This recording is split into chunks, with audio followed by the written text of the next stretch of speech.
Welcome to maths with रोविलियोजी। कक्षा 7 की प्रश्नावली 2.6 का तीसरा सवाल कर रहे हैं हम। तीसरा सवाल कहा गया है ज्ञात कीजिए। तो इसका पहला सवाल है तीसरे का। इसमें कहा गया है कि 1.3 को गुणा करना है आपको 10 से। अब मैं आपको बताता हूँ कि किसी भी संख्या को 10 से गुणा करना है तो सबसे पहले क्या करेंगे कि उस संख्या को है जैसे लिख देंगे। अब जहाँ पॉइंट है तो पॉइंट को थोड़ी देर के लिए अपन भूल जाते हैं। क्या करते हैं, 13 से गुणा करना है मतलब, तो 13 को 10 से गुणा करना है तो 13 का 13 लिख देते हैं। और किसी भी संख्या को 0 से गुणा करना हो, मतलब 10, 100 और 1000 इस प्रकार की संख्या से गुणा करना हो तो क्या करते हैं अपन, उसके 0 को गिन लेते हैं। तो इसके पीछे एक 0 है, 10 है, इसलिए 100 होगा तो 2 0 होंगे, तो 1 है, 10 है तो 1 0 है, तो अपन 1 0 इसके पीछे लगा देते हैं।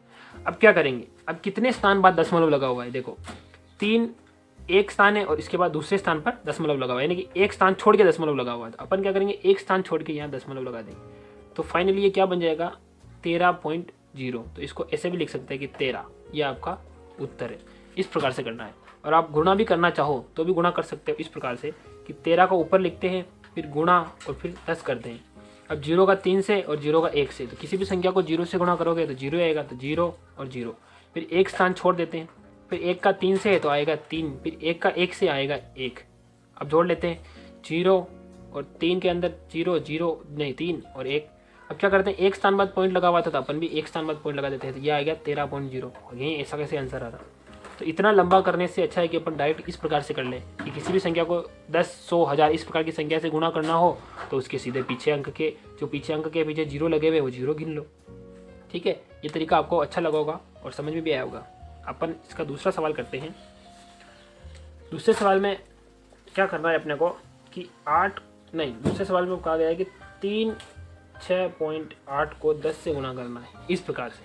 तो वही तरीका अपना, इस संख्या मान लेते हैं इसको, तो क्या लिखेंगे 3, 6, 8। अब 10 है तो इसके पीछे 1 0 लगा देते हैं। अब दशमलव गिन लेते हैं, एक स्थान बाद दशमलव लगा हुआ है तो अपन एक स्थान बाद दशमलव लगा देते हैं। ये आपका उत्तर हो गया, इतना सरल तरीके से। देखो समझ में आ जाएगा। अब तीसरे सवाल में अच्छे से और समझ में आएगा। 153.7 गुणा 10। अब इसको कैसे करना है, इसको भी वैसे ही 1537, ये पूरी पूरी संख्या बन गई।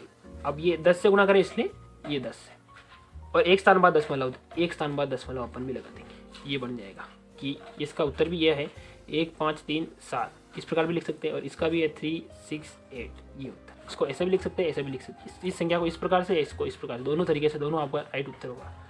अब इसका चौथे सवाल में अपने से कहा गया है कि 168.07 को गुणा करना है आपको 10 से। वही तरीका, ये इसको संख्या मानकर पूरा एक लिख देते हैं, 16807, फिर 10 से गुणा करना था, 10 के गुणा 0 से। अब 1 2 स्थान बाद पॉइंट, तो 1 2 स्थान बाद पॉइंट, ये दशमलव, ये आपका उत्तर है। अब ये करते हैं पांचवा सवाल। पांचवें में कहा गया है कि 31.1 को गुणा करना है 100 से। देखो यहाँ थोड़ा सा देखना पड़ेगा आपको, क्या करना है, इस संख्या को इसी प्रकार से लिख देना है 3 1 1। ठीक है, अब 100 से तो 1 2 संख्या है तो 1 2।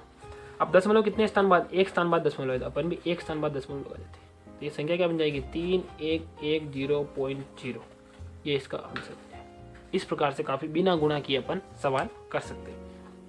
अब आगे बढ़ते हैं और इसका छठा सवाल करते हैं।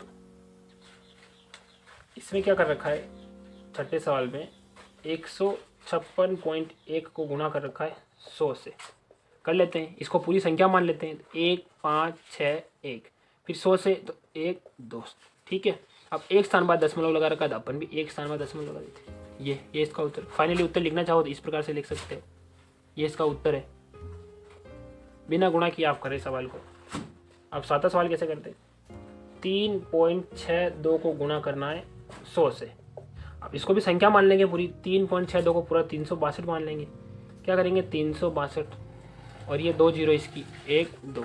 1 2 स्थान बाद दशमलव लगा रखा था, अपन भी 1 2 स्थान बाद दशमलव लगा देंगे, तो ये इसका उत्तर बन जाएगा 362। अब आठवां सवाल करते हैं।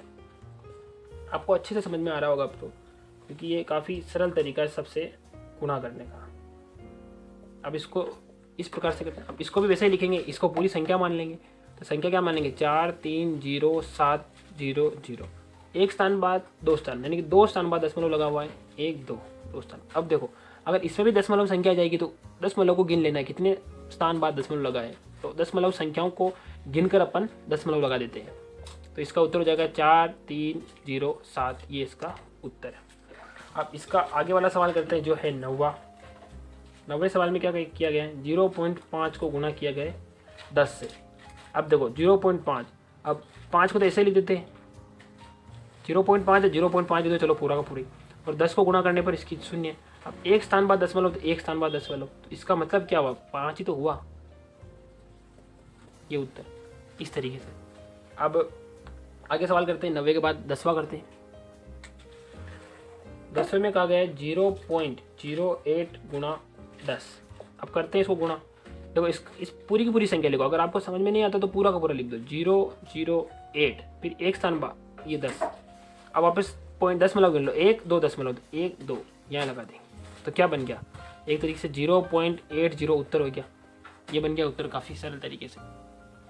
अब इसका करते हैं 10वें और 11वां सवाल करते हैं। 11वें कहा गया 0.9 को गुणा कर रखा है 100 से, वही 0.9 है तो 0.9, 100 से 1 2।